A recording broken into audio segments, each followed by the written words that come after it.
Give us a moment for our very faithful Facebook brothers.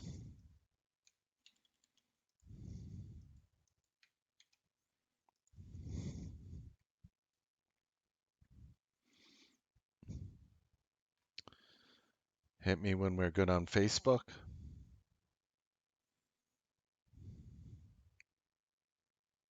We're good? All right. We're good. Ladies and gentlemen, all-time highs, a potential war in the Middle East is bullish.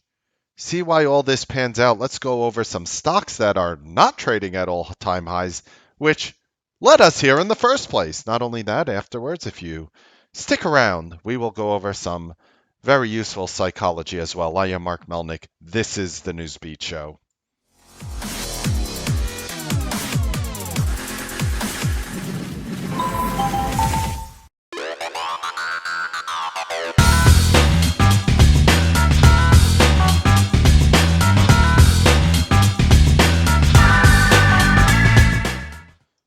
Good evening, ladies and gentlemen. Welcome to the Newsbeat Show.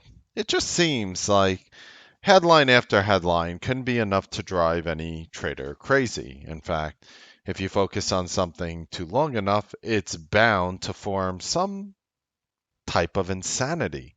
That goes for anything in life, no matter what you do, whether you're sitting there studying for school the same subject over and over, doesn't matter the subject, whether you're sitting there and you're looking at your charts for 12, 10, 16, 8, 17 hours a day, whatever it is, you look at something long enough and it's bound to form some type of insanity. In fact, just take a look at the fervent business media. You know, where are all the inverted yield people?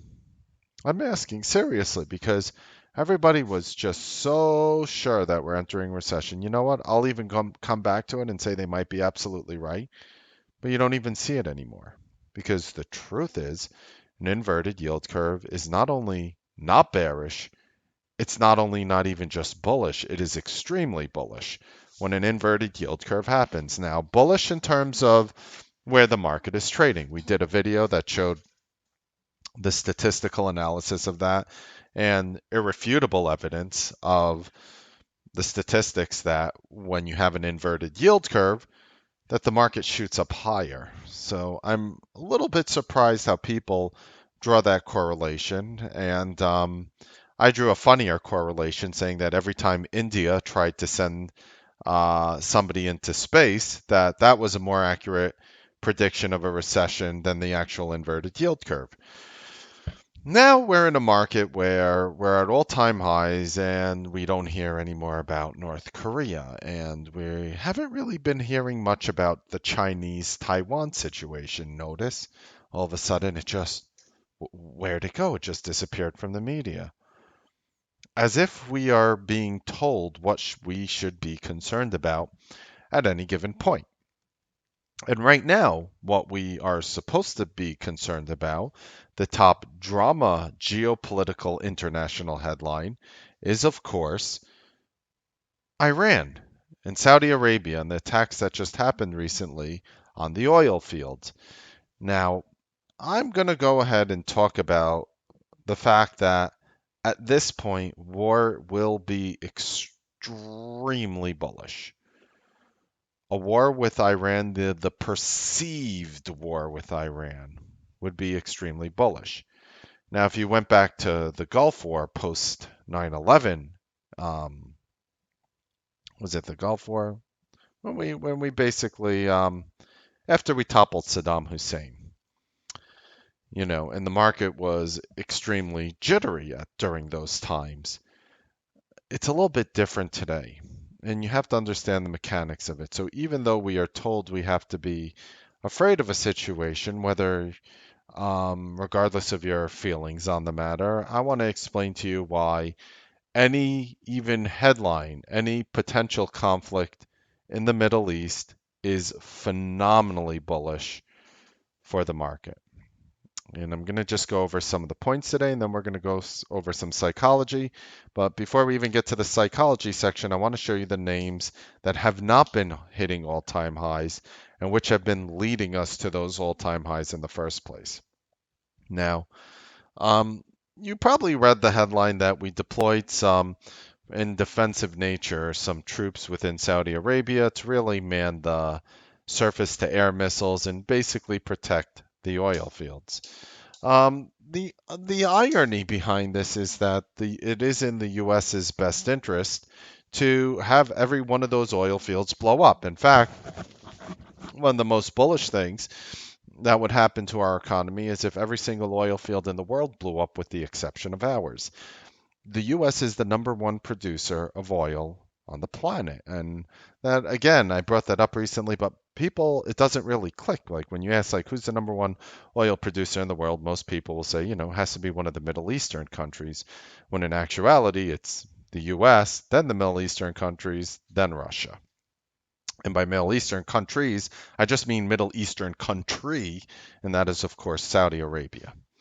Now, looking at the markets here, so I'm telling you that because every other headline is evolving Iran, and some people are like, what can happen? They have, people are looking at the military logistics of the whole situation, but you see, what the U.S. is actually doing is one of the most brilliant geopolitical economic moves that I have seen in a long time.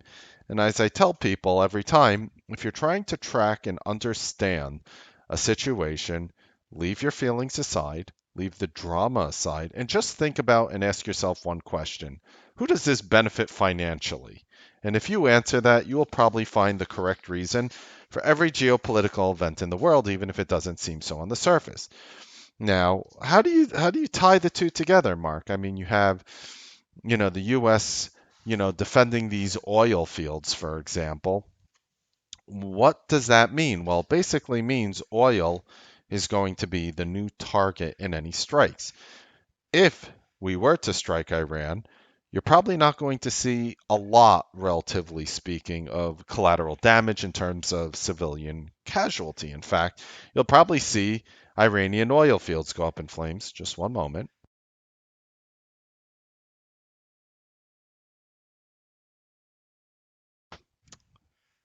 Having little kids means I should take more vitamin C.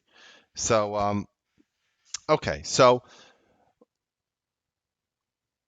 what does that mean from this point forward? Well, with the oil fields potentially under attack and us throwing sanctions on Iran, you have to realize the sanctions of Iran go against their oil. And if we prevent them from selling oil, the world supply of movable oil shrinks. And all of a sudden, the oil that you have goes up in value. And I think even though an awkward reference would be to the diamond circulation on the planet by the De Beers Company, who says, you want to marry someone, give them a diamond if you want to marry them. And that was actually started by De Beers, who has a huge warehouse that is full of the world's diamonds stored up in one place. And you know what they do with those diamonds? They don't dump them on the open market. They take a small little batch and they throw them out there for a lot of money. And a small little batch and they throw them out there for a lot of money because they control the supply of the oil. This also puts Russia very big on the world stage. And the real people that it ends up screwing is, you're ready for this? China, who doesn't produce that much oil comparatively to their population. It screws over China and it screws over Iran while helping us. And if you stop and you look at all this geopolitical drama, I would sum it up and say it's all about the Benjamin's baby. That's really, going back to the Puff Daddy song. Like I could imagine like members of the US, members of Saudi Arabia, just, dancing to the Puff Daddy song. It's like it's all about the Benjamin's baby. Like I could just imagine that happening. Because this is how you go to war these days. Again, we cannot send a missile to China. China cannot send a missile to us.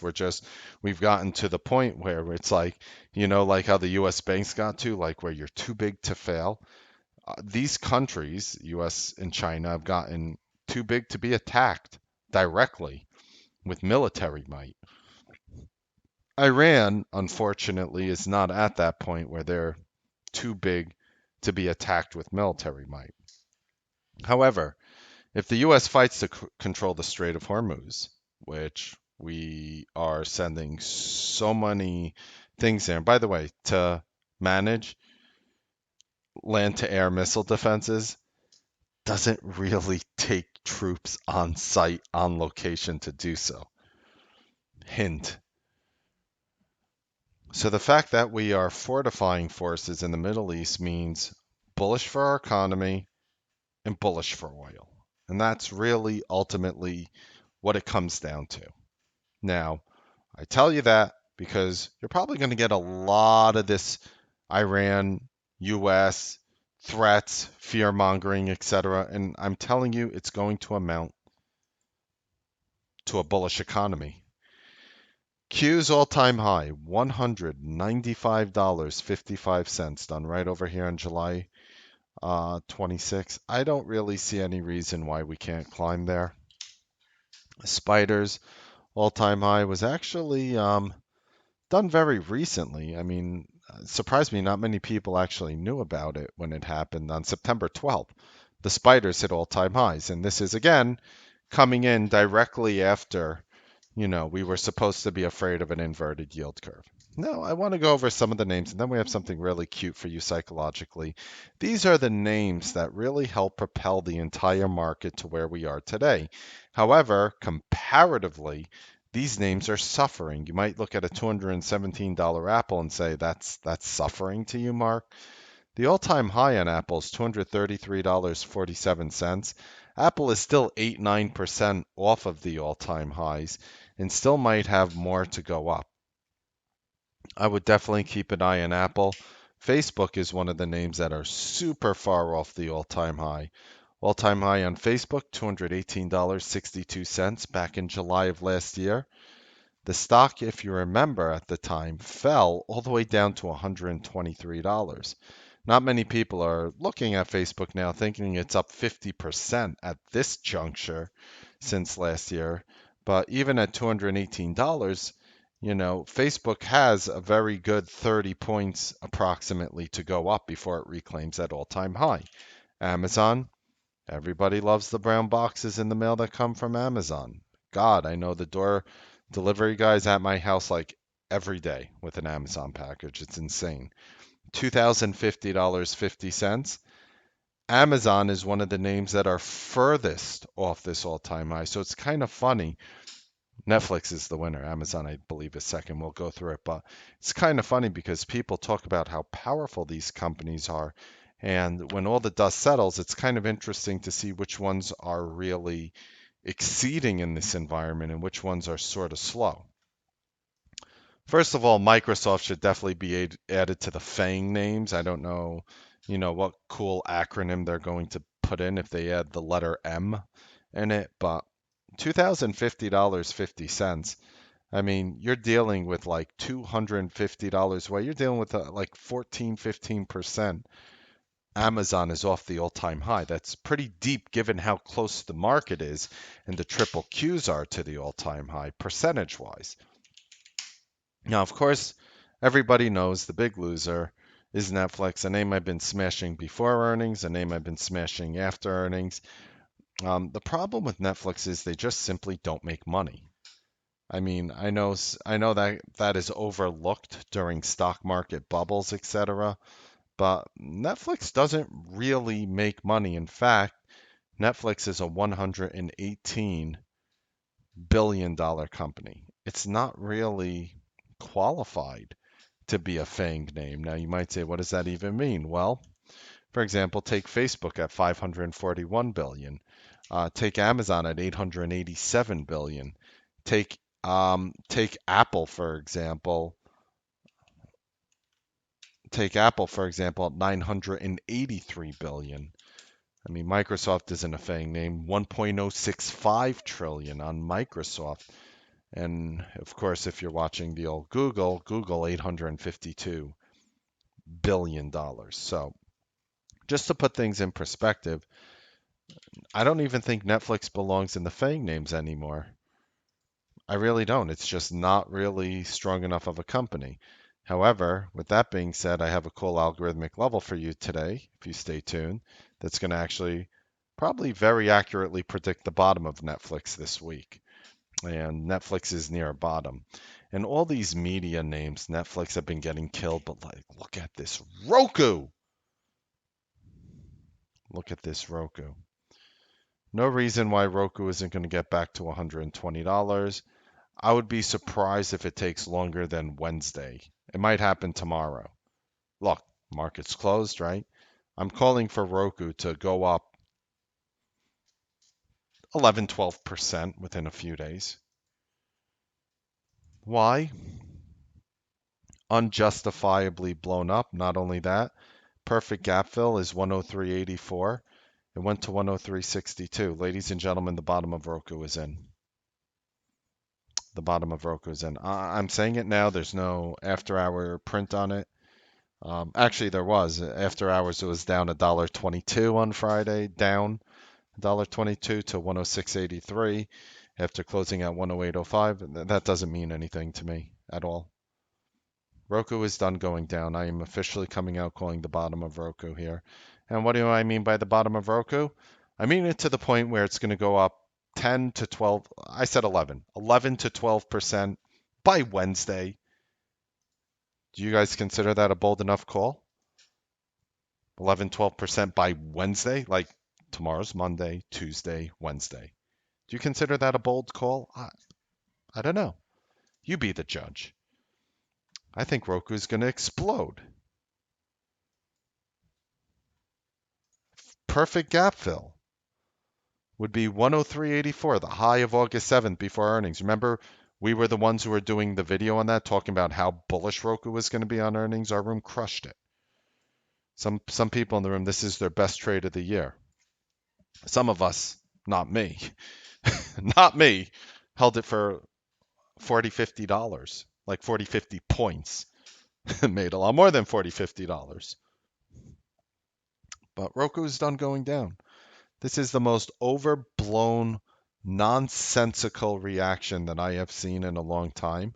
Roku on Friday was trading at the levels prior to their blast off earnings report. And I'll say it right now because it's going to be a while till Roku reports again, whatever next earnings season. Roku's done going down. Like cut the BS and cut the nonsense. I know some analysts like to come out with a bat and slam it in the teeth. The robots are going to be buying Roku. People who are looking for a company that can report good earnings in this environment, ta-da! They are going to be buying Roku. Now, how long does it stay above this Friday's low? I don't know. I told you what my bullish call translates into. Between tomorrow and Wednesday, I think you will print $120 in the name. $12 move off the close, at least, like minimal, from Friday. No blind targets here. No. Sometimes I put like very long-term targets, like I did on Beyond and whatnot, and very distant future targets. Still think Beyond is going over $300. Again, Beyond is sort of suffering. Now, why mention Beyond? Beyond is sort of suffering from the same thing Roku is, increased competition. Now, besides the fact that we are on record, the Newsbeat Live Room, calling out that Amazon should buy Whole Foods months before they did it, we are the same. Remember what happened to Costco? Remember what happened to Costco after Amazon bought out Whole Foods? Everybody was afraid. They were like, nobody's going to shop at Costco anymore, Mark. And then Costco fell here to $150 back in 2017. Remember that? What did I do? I put a $300 target on Costco during that time because it was all nonsense. And all these companies were going to compete with Costco, right? Last week, Costco was $307.34. The week before the one that just passed, like from 2 weeks ago, right? Now, I'll take Beyond Meat. and the all-time high was 239.71. Again, we're on record. We were predicting this move when the stock was $120 to blast through 200, and it turned out to be T3 Live's most trolled, flamed video ever. Like people, like it was kind of funny. Like people almost got angry at me. They were like, "This is a BS company. They make a BS product. They're this, they're that, they're this." And I was like, "Wow!" I was crazy because I wasn't expecting the emotional response about it. So like I've sort of like, like did I hit a soft spot, bro? Like I don't, you know, I'm not. I don't have any position. Like I'm just off to the side here. I mean, I've made good money and beyond, but the bottom line is people underestimate what brand name means. You see, Walmart can sell you boxes of things. BJ's Wholesale Club could sell you boxes of things, but no one does it like Costco. Tyson, all these other people can make plant-based meats. I love the fancy word now for veggie burger. It's now called plant-based meats. Ah, how sophisticated. And it really is sophisticated considering the genetically modified soy protein. Let's not go into that aspect. But I $300 target on Beyond. Still sticking with it. Beaten up name, unfairly so. Earnings still good. I'll put it this way: with Beyond right here, what do you think Beyond is going to do when they report earnings? And they're like, "Guess what, bro? Nobody tried the new Tyson plant-based meat. How many of you guys tried the Tyson plant-based meat? How many of you guys? I didn't. What? They make one? No, no, Amy, no, right? What happened? They're going to compete with him. Do you know what kind of knock on the chin that Beyond got? How the market treated it when Tyson was selling Beyond Meat? First of all, anything that is not chicken coming out from Tyson sounds irrelevant and disgusting. Would you want a Tyson hamburger? What? No, it's Tyson chicken, bro. That's what they're known for. I don't want a hamburger from Kentucky Fried Chicken. I don't, because that's what they're known for. I don't want a chicken sandwich from Burger King, even if they sell them. That's not their forte.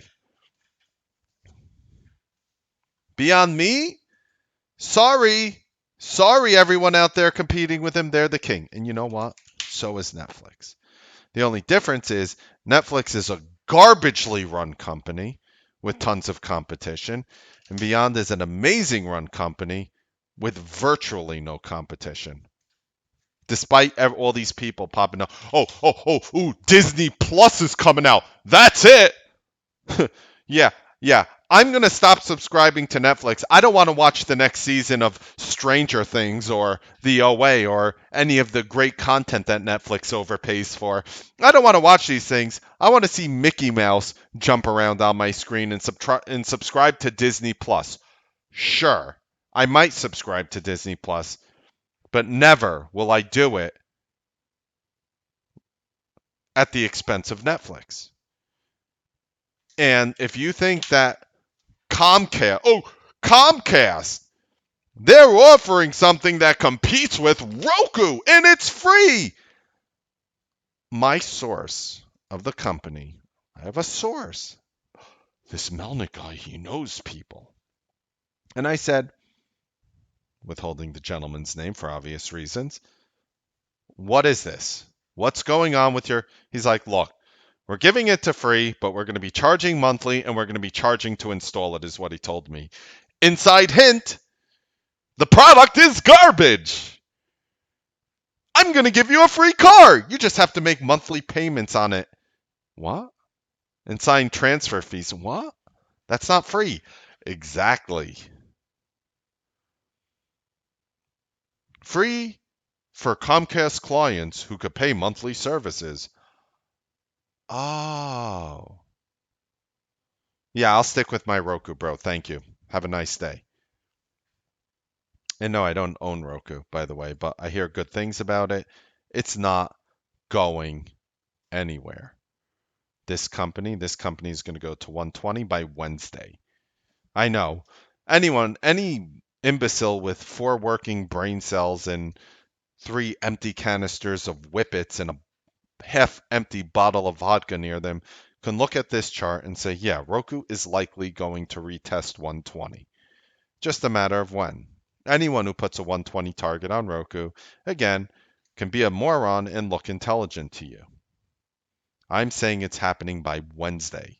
I'm not even giving it a week. I'm giving it 3 trading days to print $120. I might be wrong. We'll see. But I'd rather be wrong, put myself out there, than be Captain Hindsight with 0 value.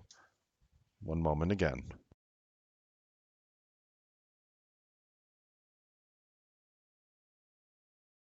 Back to Netflix, the company everybody loves to smash because of the increased streaming competition. It's a little bit different than Roku. Most notably that Netflix sucks, overpays for everything, and Roku doesn't have to pay for content. Not like Netflix does. Roku is also a $12.5 billion company. Netflix is worth 10 times much at 110 billion approximately. Netflix is also bottoming. That's it. That's it. If Netflix has, I'll even spell it out for you. Okay. If Netflix has one day where it doesn't break a prior day's low from this point forward, it's going to rally. I'll prove it to you. You see these blue lines here, these Bollinger Bands? Maybe I could pull it up on the one chart to make it look real cute and easy for you. Watch this. I'll show you something on Netflix. Want to talk statistical frequencies with me? Okay.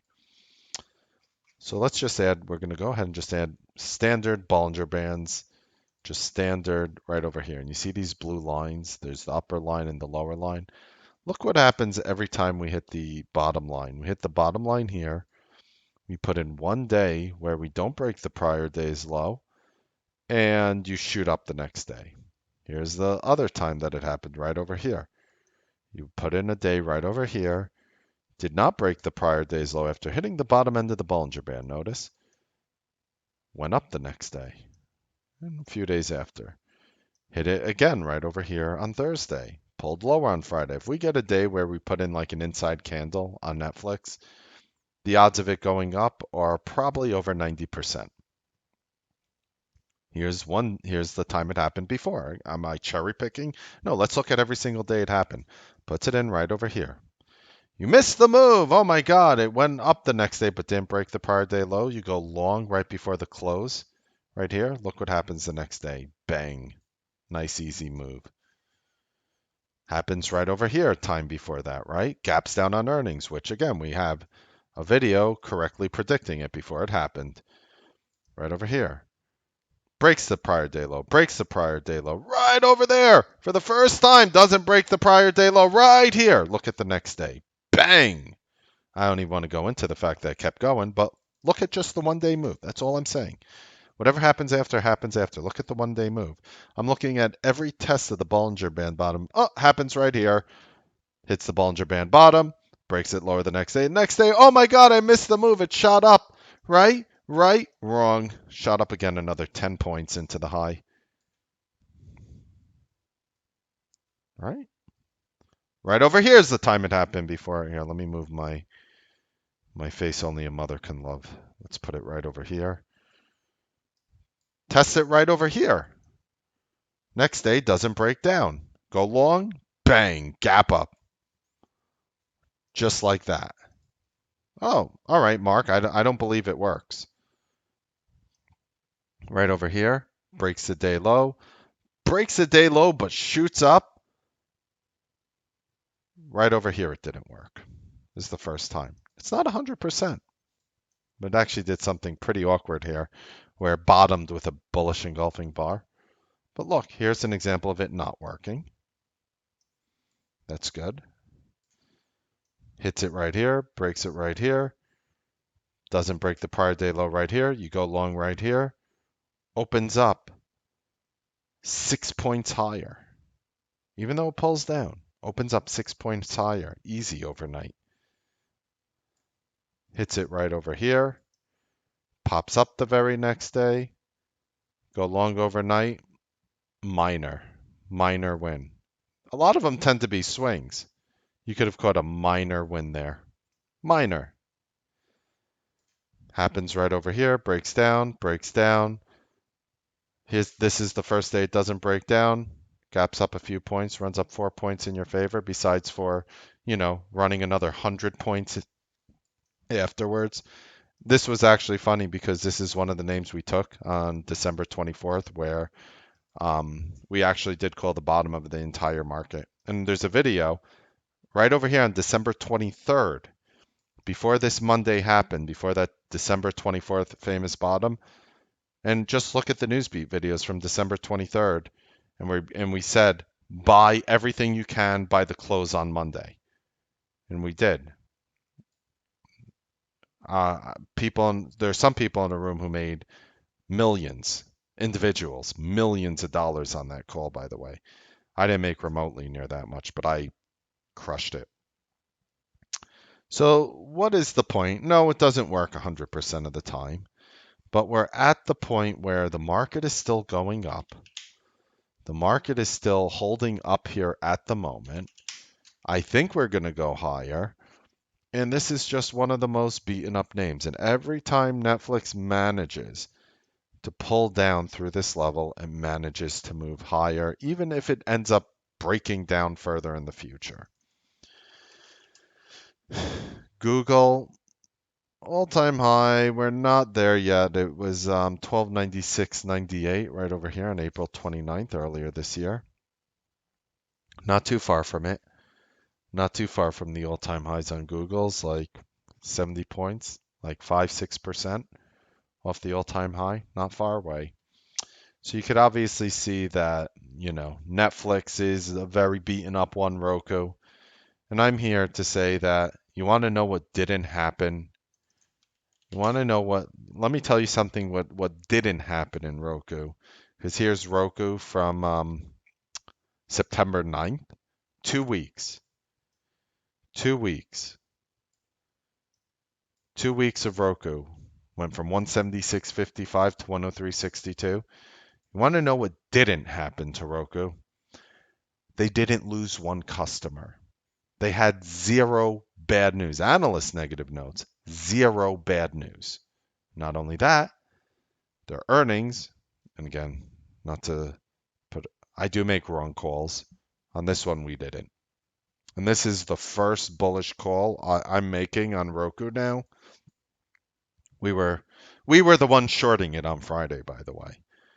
Some people in the room destroyed it. I mean, some of the ladies in the room, and you wonder why I say women are better traders than men. As I say, and if I was a woman, I'd be the richest man in the world. So right over here, you gapped it up on earnings. This is the first bullish call I'm making ever since we predicted Roku on bullish earnings.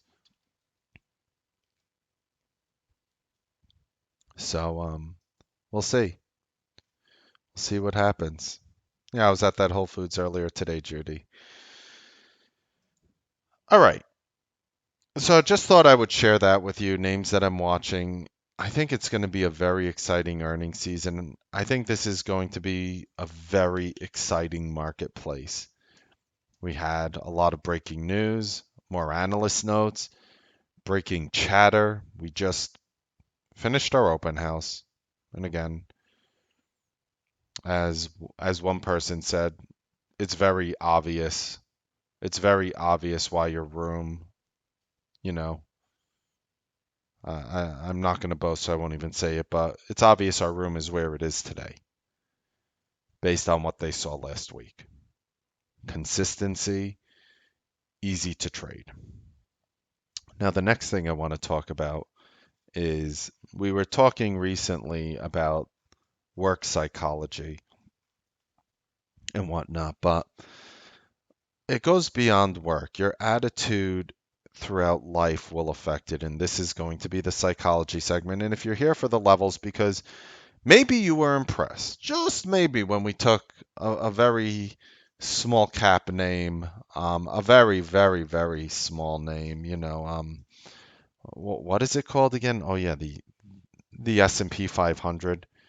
And we gave you support on the S&P 500 on Thursday of last week for Friday of 29.85.89. We gave you algorithmic support on the S&P 500. And the bottom of the S&P 500 on Friday was 29.84.68. So 29.84.68, we gave you pretty much the dead bottom. I was $1.21 off the bottom of the S&P 500, an almost $3,000 name. Maybe that's why you're here. Maybe you're like, Mark, all this stuff is great, but you know what? I want the algorithmic levels now. So if you're here for that, I'm not going to put you through the awesome psychology I'm going to share with you shortly. Right over here are the levels for tomorrow, September 23rd. These levels don't always hit. In fact, they usually don't. But when they do, Newsbeat Live members get alerts to them on their phone, through Twitter, through email if they want.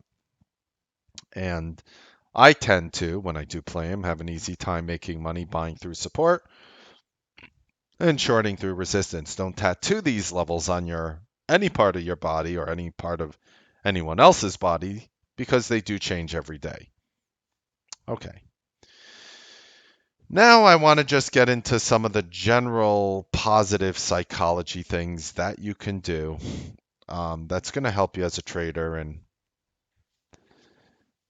warning, having kids can cause unknown germs from other kids to be within your presence.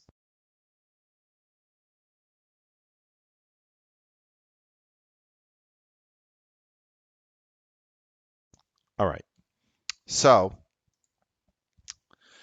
when it comes to psychology, look, you want to use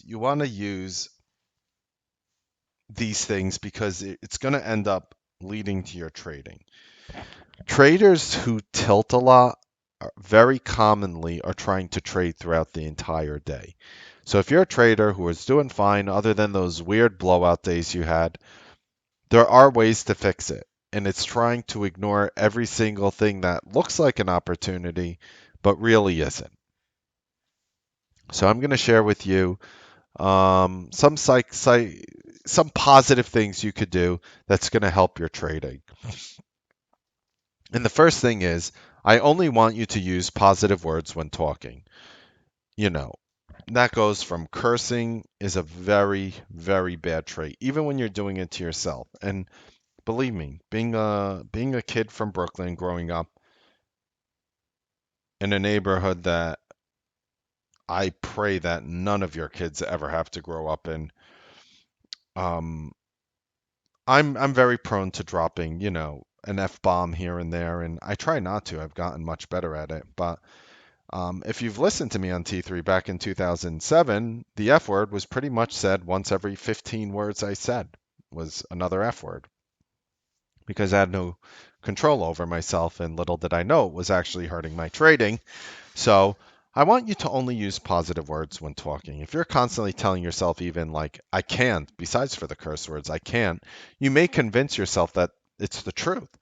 Replace these negative words with positive ones instead. Tell yourself that you'll do your best or try your hardest instead. You'll be surprised how it actually transforms your trading. Believe me, I'm living proof. This is not like voodoo magic. You're literally scientifically changing the neural pathways within your brain when you do this. You are actually doing a physical change to your body. The next thing is, push out all feelings that aren't positive. Doesn't matter what this person's doing. Doesn't matter what your ex-girlfriend, your ex-boyfriend, your ex-partner, the person you're working with, what your neighbor did. So neighbor, neighbor, neighbor had a dog, ran through my fence, took care of his own business on the fence, and what it actually led to was they're deer, and for some reason, deer are attracted to the smell of dog leftovers. And then I had a bunch of deer in my lawn dropping the little balls that they drop when they need to go. And of course, that brought in ticks and all these other things. And when you have a dog yourself, you don't want ticks around. And I was pretty angry at my neighbor. I was like, look, you have to stop letting your dog run through my yard and relieving himself because it's bringing in further negativity in which I know for a fact you do not mean to do. He said he's going to try. He lets his dog out on the porch, and the dog just runs free, and the dog doesn't know the difference between where their property ends and my property begins. And it honestly bothered me, but I came to a point where I said, I'm not going to let negative thoughts and feelings overwhelm me when I'm feeling, you know, down like this. Even if it's just for a few hours a day, I want you to push aside all your negativity by removing it from your life. If somebody calls you on the phone, in which can be let go from your life, and you get a very negative feeling every time you see that person's name pop up on your number, remove it, block their number. If somebody is stemming negative thoughts from you, forgive the person and move on, even if they don't, in your opinion, deserve the forgiveness. Holding on to a grudge, ladies and gentlemen, is like drinking poison and hoping the other person dies. It just doesn't work. And it took me a long time to realize this, by the way. I don't want to act like, oh, I was always this happy-go-lucky person. I wasn't. I grew up in a bad neighborhood. I was divorced. I've had things that shaped me into what I am today. I am more just giving you a life lesson of it just wasn't worth it. And today, there's not one person I dislike on the planet. There are people I disagree with. There are people I agree with. There's not one person who I dislike. Really. Because if there is, I remove them from my life completely. So use words when you trade that evoke this strength and success from in. So try filling your thoughts with words that make you feel strong, happy, and in control of your life. So for me, it sounds, again, I say so stupid. I love Magic the Gathering cards. And so for me, like if I'm having a negative thought, sometimes I'll look at the Magic the Gathering cards. I have a picture of my son over here. I even carry a picture of my children. I don't know how clear this is, whatever. Let me see the webcam. I carry a picture of my children on my phone because every time I need to stop and look at something happy, I'm surrounding myself with things that make me happy. Now, I don't care what makes you happy. I don't care what it is. Is it a beach? Is it a thought? Is it a physical object? I knew this girl who, every time she wanted to be happy, she would go look at Chanel bags, literally like Chanel bags. So, what I told her to do is if you are one of the people who have never purchased a Chanel bag, new Chanel bag, depending on what you go for, like pretty like standard is like 4,800. And if you're wondering how I know, it's because I probably spent 50, 60 grand in my life towards Chanel, and I don't know, just everything they have just matches the shoes I wear.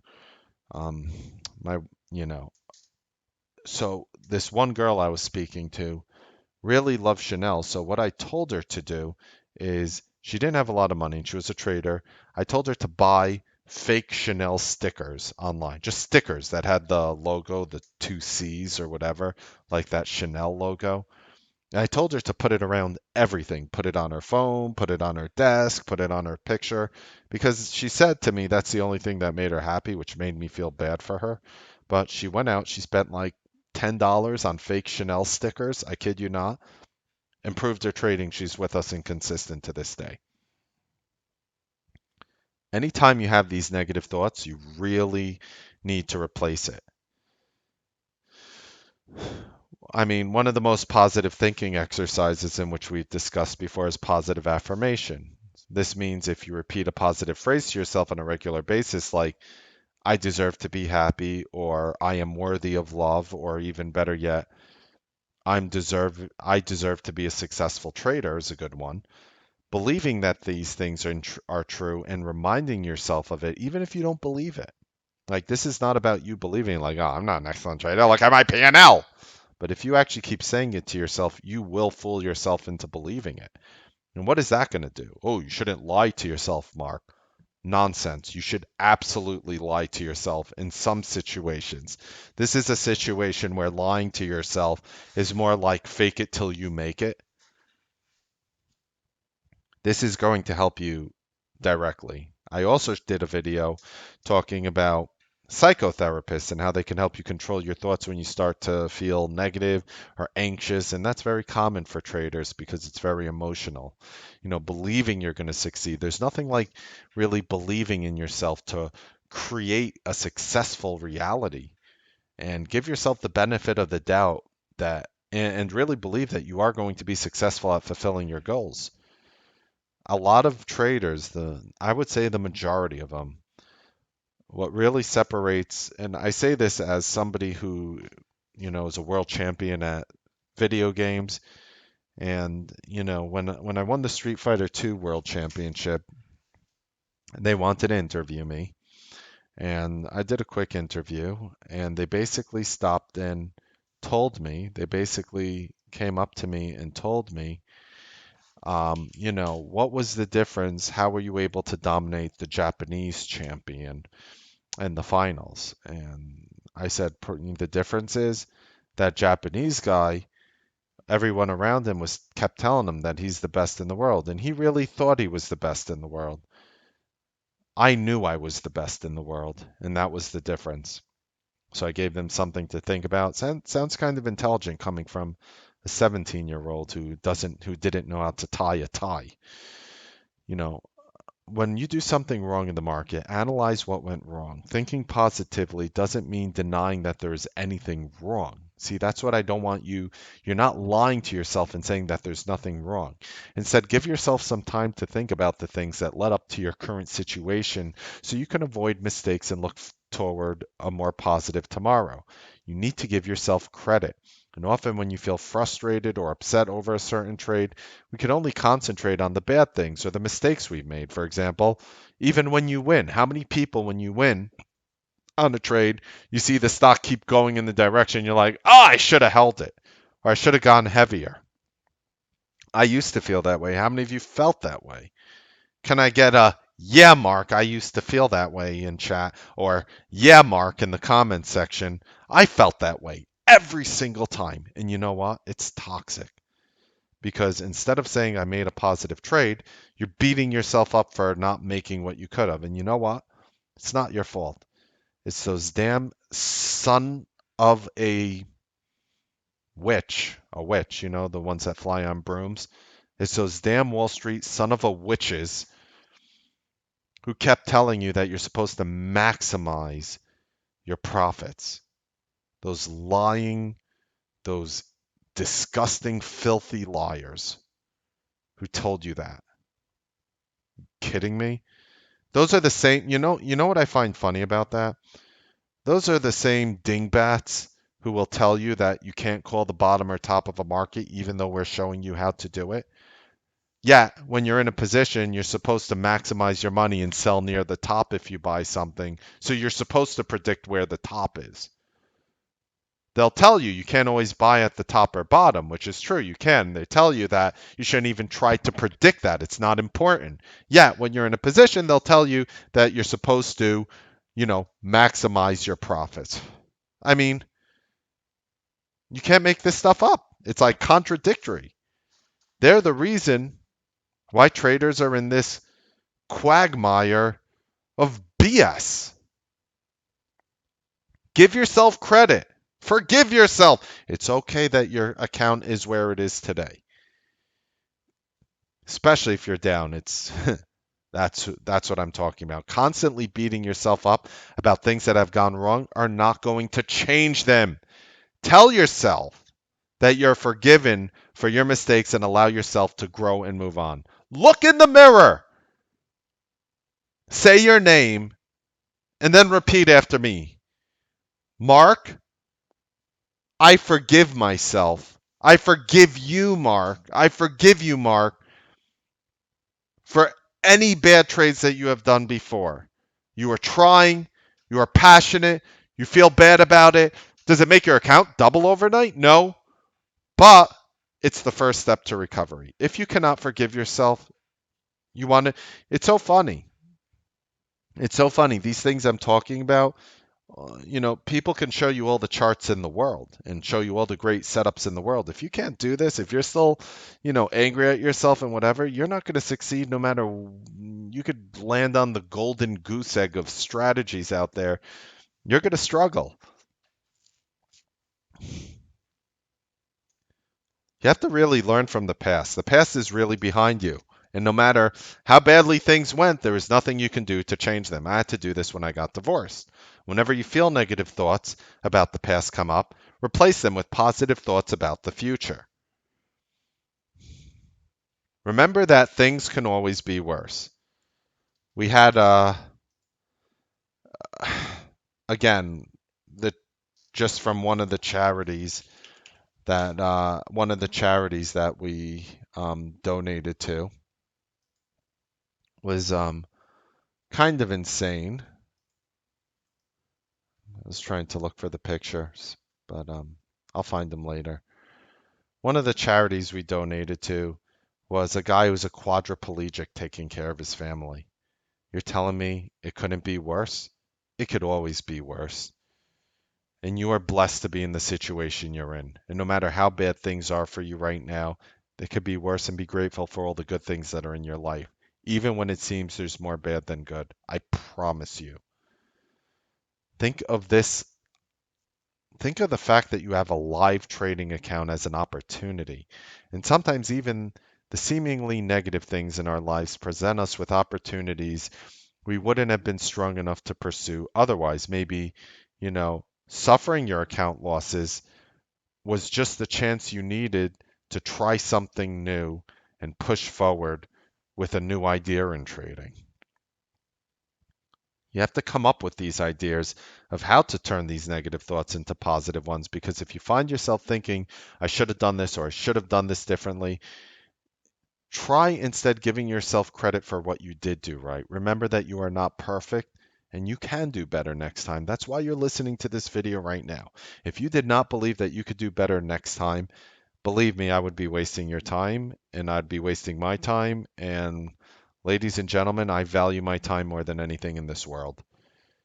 It is a limited resource that you will never get back. Work on visualization, picturing what you want to accomplish. When I'm looking at a trade and I buy it, as I was saying earlier, I expect the trade to go straight up right away. When I buy something, I think I did a video on this earlier.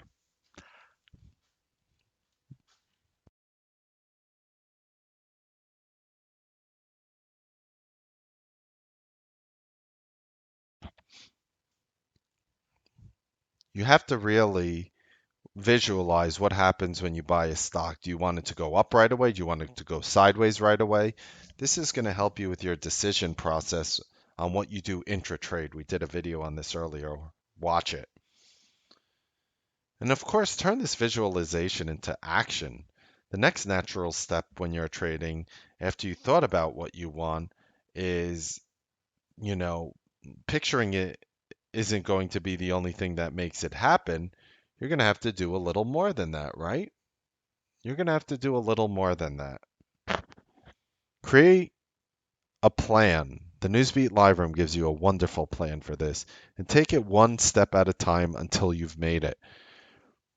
All the traders in this room who are struggling, who are on the right path now, they will agree. All the people who are consistently making money here, they'll agree exactly with what I'm saying.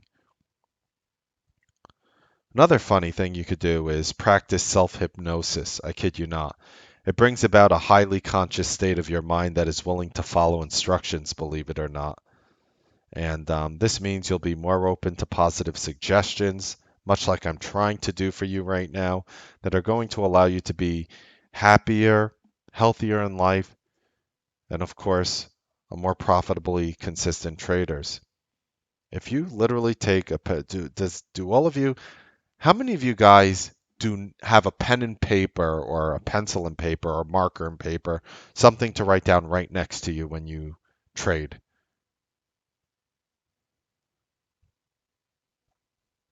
Always, right? Does anybody not? Kid you not? Sounds sounds weird. Just list the reasons you will get what you want in the market. If you're having trouble believing that you're going to become consistently profitable, start turning your trading account around. Try sitting down and coming up with a list of reasons that you will get what you want rather than focusing on the reasons in which you did not. You have to understand, every amazing feat of humanity all started with what I am saying. It all started with humans looking up in the sky and seeing this huge white circle at night, thinking to themselves, what on earth is that and how far away is that? And then we figured out how far away it was, and then we figured out how to fly there, and then we figured out how to land a man there and get them back. And depending on if you don't have a lot of light pollution, I see I see Mars constantly in the sky. I'm very big into, looking at our planets. Jupiter is usually the most common one to see. Most people mistake that for a star. Um, People are looking at Mars and they're like, wow, that's, depending on our distance, it could be, 186 million miles away. 186 million miles away. Yet, yet, we do know how to send a rover there, drive it around, take color photos for us, take pictures, test soil samples, and send that information back to Earth. It all started with everything that I'm saying. The one thing that has always been true up until humanity, and we have always proven to be consistent, is that every single thing that we dream about and that we wished for and that we imagine was ultimately able to come to a reality, no matter what it was. Now, you might be like, what about time travel and traveling at the speed of light? Do I think we'll get there? Absolutely. If humanity can still be around, I think we will be able to figure out some of the universe's most complex riddles. I think there is an infinite amount of knowledge out there. And ladies and gentlemen, if a college dropout like myself and people who've been failing for a while teaching an old dog new tricks can turn consistently profitable, I promise you that you can as well. I promise you, you can as well. I'm not the smartest person out there. I promise you that. I am nowhere near the best looking person out there. I don't think that's anything that, I can really hide from you right here. But I will tell you, we can make money consistently together. And if you're willing to do these things, and some people are looking, they're like, I'm not going to come in front of the mirror and forgive myself. I did everything I can. I'm trying to convince you with everything I can. And don't think for one moment that everything I'm telling you, I did not do myself. The only reason why I know these things are from the mistakes I made, not because I did everything perfectly. People who did everything perfectly, those are the worst people in the world to learn from. I would rather take relationship advice from somebody who I'd rather take relationship advice from somebody who got divorced and was in a long-term relationship than somebody who's been married happy for 6 months. What is the point I'm making? Do not underestimate the knowledge which is gained from failure. And if you could utilize that right now, and you could look at yourself and look at wherever your failures have led you in life or in trading, and you actually say that this was an experience that I needed to get to this point today, you would have turned every single failure that you have ever done into your greatest success and achievement ever. I hope you guys enjoyed the Newsbeat show. Happy trading, make money. I'll see you guys tomorrow on the Newsbeat live trading broadcast. Have a wonderful evening.